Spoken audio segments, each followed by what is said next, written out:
Good morning friends, सभी को मेरा मृदुल प्रणाम और आशीर्वाद। आज के इस रूब्रिक्स की यात्रा में हम लोग पुनः उपस्थित हैं और आज का यह प्रातःकालीन बैठक में हम लोग एक नए रूब्रिक्स को देखेंगे। देखिए, हम लोग जब केस टेकिंग करते हैं या रोगियों को देखते हैं तो बड़ा सावधानी पूर्वक, बड़ा सतर्कता के साथ सभी चीज को देखते हैं। और इससे हम लोगों को कुछ चीज जो है सो जो नहीं दिखाई पड़ता है वो भी दिखलाई पड़ने लगता है। लेकिन अगर सतर्क न रहें और आप विवेक का इस्तेमाल ना करें तो आप रूब्रिक्स का भी एक अर्थ से दूसरा अर्थ लगा लेते हैं। तो इसलिए आज आइए हम लोग एक नए रूब्रिक्स को देखते हैं जहाँ जिसका अर्थ होता है, जिसे कहा गया है इनडिस्क्रिमिनेशन। इनडिस्क्रिशंस का मतलब होता है असावधानी। यानी कि ये जो है सो आपका विवेकहीनता या असावधानी का अभिव्यक्ति है। है। और आज इस रूब्रिक को हम लोग देखेंगे रोगियों में और स्वयं अपने आप में भी इसे विश्लेषण करने का प्रयास करेंगे। और हम सभी जानते हैं कि मानव मन चेतना और इच्छा का केंद्र है, जो व्यक्ति के विचार, विवेक और निर्णय के और व्यवहार पर नियंत्रण करता है। और हमको अपने मन को और केंद्र को अगर नियंत्रित नहीं रखेंगे तो अब कुछ ऐसे काम हो जाते हैं, वह ऐसे निर्णय लिए जाते हैं जिसके लिए हमें बाद में पछताना पड़ता है। जब यह संतुलन बिगड़ता है तो व्यक्ति के आचरण में ऐसी प्रवृत्तियां प्रकट होती है जैसे सामाजिक, नैतिक या भावनात्मक रूप से अनुचित मानी जाती है। और इसे हम लोग इनडिस्क्रिमिनेशंस के नाम से पहचानते हैं, जिसका अर्थ हुआ असावधानी या विवेकहीनता। यह वह अवस्था है जिसमें व्यक्ति की विवेक शक्ति, आत्मनियंत्रण और संयम दुर्बल हो जाता है और वह जल्दीबाजी, उतावलेपन या अनुचित व्यवहार का प्रदर्शन करता है, जिसके कारण उसे पश्चाताप, अपराध बोध या नकारात्मक परिणामों का सामना करना पड़ता है। होम्योपैथिक दृष्टिकोण से असावधानी केवल एक नैतिक त्रुटि नहीं बल्कि व्यक्ति के भीतर जीवनी शक्ति की गहराई से उत्पन्न अविवेक, असंयम और आत्म संतुलन की हानि का सूचक है। और इसका अध्ययन करके हम लोग आवेग, अपने इम्पल्स को, भावनात्मक अपरिपक्वता को और आत्मनियंत्रण की कमी को समझने में मदद मिलता है। इसका जो शब्द का व्युत्पत्ति देखेंगे तो इंडिस्क्रिशन शब्द मूल शब्द लैटिन शब्द इंडिस्क्रिटस से आया है, जिसका होता है अभिव्यक्त, विवेकहीन या असावधान। और डिस्क्रिटस का मतलब होता है अलग करना या पहचानना। तो इनडिस्क्रिशंस का मतलब हुआ विवेक का अभाव या विवेकहीनता। इस शब्द का अर्थ जो आप डिक्शनरी में देखेंगे तो ऑक्सफोर्ड डिक्शनरी में इसका अर्थ दिया है एक ऐसा व्यवहार या कथन जो उचित निर्णय की कमी को दर्शाता है। मेरियम वेबस्टर में कहता है अविवेकपूर्ण या असावधानी कार्य या कथन। और मनोवैज्ञानिक दृष्टिकोण से ऐसे भावनात्मक या संज्ञानात्मक चूक है जो आवेगी या सामाजिक रूप से अनुचित क्रिया में परिणत होता है। अर्थात यह शब्द मानसिक असंतुलन की उस स्थिति को दर्शाता है जहाँ व्यक्ति के निर्णय, आत्म संयम और सामाजिक विवेक कमजोर पड़ जाता है। इसका ऐतिहासिक पृष्ठभूमि में हम लोग देखेंगे तो सामान्य मानवीय परिप्रेक्ष्य में असावधानी या अविवेक को हमेशा नैतिक और मनोवैज्ञानिक दुर्बलता का रूप देखा गया है। अरिस्टोटल जैसे दार्शनिकों ने विवेक को नैतिक सद्गुण माना और अविवेक को आत्म संयम की कमी के रूप में परिभाषित किया है। और धार्मिक दृष्टि से यह मोह या असंयम का परिणाम माना गया है। और चिकित्सकीय परिप्रेक्ष्य में अगर हम लोग देखते हैं तो असावधानी को हिस्टेरिया, मैनिक व्यवहार या नैतिक मोरल इंसैनिटी से जोड़ा गया है। होम्योपैथी 19वीं शताब्दी में मनोचिकित्सक ने इसे एक ऐसा रोग के रूप में देखा जिसमें व्यक्ति सही और गलत जानता है परंतु उसके अनुसार आचरण नहीं करता है। और डॉक्टर हेनीमैन ने मानसिक लक्षण को जीवनी शक्ति के विकार का सूचक माना है। उनके अनुसार जब मन विवेकहीन होकर व्यवहार करता है तो यह वाइटल फोर्स की गहराई में उत्पन्न असंतुलन का द्योतक होता है। सो इंडिकेशन हम लोग के कई एक रिपोर्टरी में है, बॉर्निंगटन थेराप्यूटिक पॉकेट बुक्स में भी है, केंट में भी है, मर्फी में भी है, मिलता है, जहाँ इंडिकेशन रैशनेस या माइंड इम्प्रूडेंस आदि के अंतर्गत वर्णित किया गया है। और इस प्रकार एक ऐसी श्रेणी है जो व्यक्ति के नैतिक विवेक की क्षति और आवेगपूर्ण आचरण का अभिव्यक्त करता है। भारतीय अंतर्राष्ट्रीय परिप्रेक्ष्य में हम लोग देखें तो भारतीय दर्शन में विवेक डिस्क्रिमिनेशन को मानवीय गुण का सर्वोच्च गुण माना गया है और इनडिस्क्रिशन को सभी दुखों का मूल कारण माना गया है। विवेक की कमी से कारण व्यक्ति सही गलत शाश्वत और अस्थायी में भेद नहीं कर पाता है। और आयुर्वेद में इसे मनस रोग या राजसिक प्रवृत्ति से जोड़ा गया है। और राजसिक व्यक्ति प्राय आवेगी, असंयमी और केंद्र आत्म केंद्रिता होता है, जो इनडिस्क्रिशंस के लक्षणों से मेल खाता है।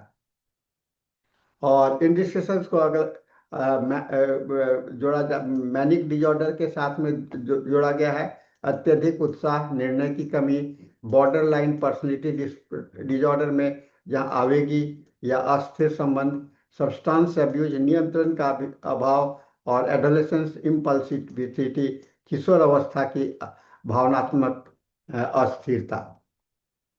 यह एक सार्वभौमिक मानसिक स्थिति है जो संस्कृति या धर्म की सीमाओं से परे आत्म संयम की क्षति को दर्शाता है। इसके मनोवैज्ञानिक लक्षण देखें तो मूल भावनात्मक इसका लक्षण होता है यह असावधानी के कारण जो है सो दूरदर्शिता की कमी होती है। इसका कारण आवेगशीलता होता है, आत्म संयम की दुर्बलता होता है और बाहरी स्वीकृति की चाहत होती है, मानसिक बेचैनी और असुरक्षा होता है। यह ईगो फंक्शन की विफलता है। व्यक्ति में अपने आवेग को रोकने की क्षमता कम हो जाती है। और संज्ञानात्मक कॉग्निटिव पहलू में हम लोग देखेंगे तो निर्णय शक्ति और तर्कशीलता में दोष उत्पन्न होता है और व्यक्ति परिणामों को नहीं सोचता है और सामाजिक सीमाओं का उल्लंघन करता है।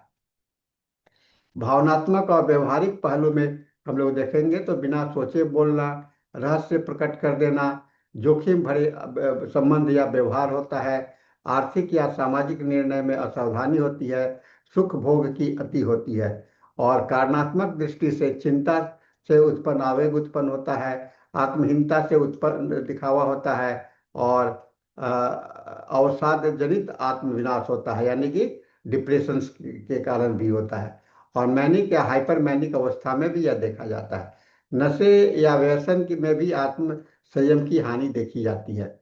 इसका क्लिनिकल संकेत आप देखेंगे तो रोगी का जो दिखने वाला व्यवहार होगा वह उसका जो निर्णय होगा या काम होगा लगता है कि वो विवेकहीन है, अनुचित कथन या मजाक करेगा, आवेगपूर्ण सामाजिक व्यवहार होगा, बार बार गलती को दोहराएगा, बाद में पश्चाताप या अपराध बोध होगा।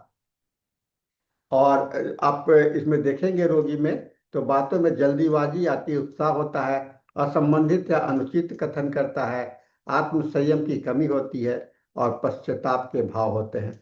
और इसका जिसमें रोगी कहता मुझे पता नहीं था कि यह गलत है परंतु मैं अपने को रोक नहीं पाया। और इसे कुछ क्रॉस रेफरेंस आप देखेंगे तो रैशनेस एक रूब्रिक्स है, रैशनेस जिसमें कि बिना सोचे कार्य करना है, शारीरिक उतावलेपन का संकेत होता है। फुलिश बिहेवियर ये मूर्खतापूर्ण बचकाना व्यवहार है, ये मेंटल रिटार्डेशन या भ्रम से जुड़ा हुआ होता है। इम्प्रूडेंस यह सामाजिक विवेक की कमी होती है, यह अधिक सामाजिक आर्थिक स्तर पर देखा जाता है। इम्पल्सिव अचानक कार्य करने की प्रवृत्ति होती है, यह त्वरित प्रतिक्रिया है, नैतिक पहलू नहीं है। और केयरलेस यानी लापरवाह, निष्क्रिय, असावधानी, न कि सक्रिय विवेकहीनता। तो इनडिस्क्रिशन इन सब के बीच में मध्य में है, यह नैतिक विवेक की सक्रिय हानि है। इसका मैथमेटिक इंटरप्रिटेशन करें तो सोरिक जो होगा तो नैतिक दुर्बलता, पश्चाताप और अपरिपक्वता होगा, इमेच्योरिटी होगा जो सल्फर और लैकेसिस में होगा। साइकोटिक में छिपा हुआ भोग होगा, रहस्यमय संबंध होगा, इसमें मेडोरिनम होगा। सिफिलिटिक आत्मविनाश, नैतिक पतन होगा, इसमें मर्क्यूरियस, सिफिलिनम, एडाकार्डियम है। और ट्यूबरकुलर में भावनात्मक आवेगशीलता, परिवर्तनशीलता होगी जिसमें फॉस्फोरस, टेरेंटुला, कैलकेरिया फॉस है। तो कुछ हम लोगों के प्रमुख होम्योपैथिक दवाइयां भी हैं। लैकेसिस अत्यधिक बोलना, रहस्य प्रकट कर देना, विवेक की कमी होती है। सल्फर गर्व, सामाजिक अनुशासनहीनता और अव्यवस्थित जीवन होता है। मेडोरिनम आवेगशील गुप्त सुख भोग के बाद पश्चाताप होता है। और फास्फोरस अति विश्वास और भावनात्मक खुलापन होता है। नक्शबमी का महत्वाकांक्षी आवेग पश्चाताप होता है। एनाकार्डियम ये दुविधा में रहता है, इच्छा नैतिक संघर्ष होता है। लाइकोपोडियम अतिशयोक्ति आत्म प्रदर्शन की प्रवृत्ति होती है। और इग्नेशिया में शोक या आघात से उत्पन्न अविवेकपूर्ण व्यवहार होता है। बेलाडोना यह तीव्र आवेग अनुचित भाषण देता है। हायोसाइमस उच्छृंखलता अशोभनीय आचरण लज्जा का अभाव होता है। तो केस टेकिंग में हमें इसे देखना होगा। रोगी का जो व्यक्ति होगी वह, मैं अक्सर बिना सोचे समझे बोल देता हूँ, मुझे खुद ही नियंत्रण नहीं रहता है। लोग कहते हैं मैं जल्दी विश्वास कर लेता हूँ, मैंने गलत की पर उस समय मैं सोच नहीं सका। इसका व्यवहारिक संकेत आप देखेंगे, बहुत ज्यादा बातूनी होगा, अनुचित हंसी या मजाक करेगा, और व्यक्तिगत रूप से बातें प्रकट करेगा, आवेग में निर्णय लेगा। और हमें रोगी में देखने के लिए क्या देखना चाहिए? संयम की कमी, अनुचित प्रतिक्रिया और आत्मग्लानि का भाव। तो इस तरह से हम लोग ये भावनात्मक और तर्कसंगत संतुलन की स्थिति को हम लोग समझ सकते हैं। इसका कंपैरेटिव स्टडी करें अगर इंडिस्क्रिशंस वर्सेस रैशनेस, तो रैशनेस में आवेग की गति अधिक होती है पर नैतिकता का अर्थ कम होता है। और इंडिस्क्रिशन में नैतिक विवेक की कमी होती है। इंडिस्क्रिशन फुलिशनेस, मूर्खता जो है, फुलिशनेस जो है तो बौद्धिक कमी है पर असावधानी विवेक की कमी है। और इनडिस्क्रिशन इम्प्रूडेंस के साथ में, इम्प्रूडेंस सामाजिक या आर्थिक विवेकहीनता है। और इनडिस्क्रिशन जो है सो नैतिक या भावनात्मक दोनों स्तर पर है।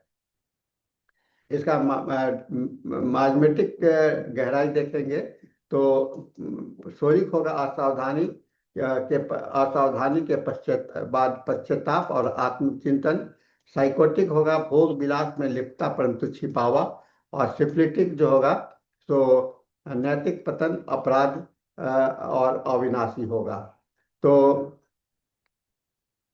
हम लोग इसको देखा केस टेकिंग में। इसका डॉक्टर हैनीमैन ने कहा कि इसको विचलन, विवेक की विचलन है, आत्मनियंत्रण की हानि है और जीवनी शक्ति का असंतुलन है।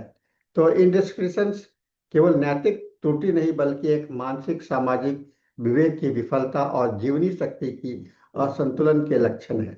यह रूब्रिक्स व्यक्ति के भीतर उत्पन्न विवेक विच्छेद को दर्शाता है, जहाँ तर्क और भावना, सही और गलत, संयम और आवेग में भेद मिट जाता है। और होम्योपैथिक विश्लेषण में इसका अध्ययन हम लोग रोगी के मानसिक संरचना की गहराई को समझ कर सकते हैं। आवेगी या विवेकहीन प्रवृत्तियों की पहचान में करते हैं। माइंड के द्वारा हम लोग निर्धारण करते हैं और औषधि की सटीक व्यक्तिगत चयन करते हैं। अतः असावधानी मनुष्य के भीतर में असंतुलन की अभिव्यक्ति है, जिसे होम्योपैथिक मेडिसिन के द्वारा, सिमिलिमम के द्वारा इसे संतुलन की स्थिति में लाया जा सकता है। तो साथियों, आपने देखा कितना जीवन में सावधान रहने का मतलब एकदम अलर्ट रहना नहीं है, लेकिन फिर भी है कि आप आसपास के चीजों को ध्यान में रख करके आपका कॉग्निटिव वैल्यू जो है तो बरकरार रहे, तो आप अपने व्यवहार में आपको गलती कम होगी। गलती तो होता ही रहता है, लेकिन गलती होने की संख्या कम हो जा सकता है जब आप थोड़ा सा सावधानी अपने, जब काम के प्रति जब सतर्कता होगी, मन जो है सो आपका वर्तमान में सीमित होगा तो आप सावधानी रहेंगे। अगर मन जो है सो भविष्य में या भूतकाल में घूमता रहेगा तो आप में ये इनडिस्क्रिशंस का फीलिंग्स ज्यादा आ सकता है। तो इसके साथ में आज का सेशन हम लोग समाप्त करते हैं। हम लोग फिर मिलेंगे नए सेशन में। तब तक के लिए आप सबों को मेरा मृदुल प्रणाम, आशीर्वाद। Thank you very much.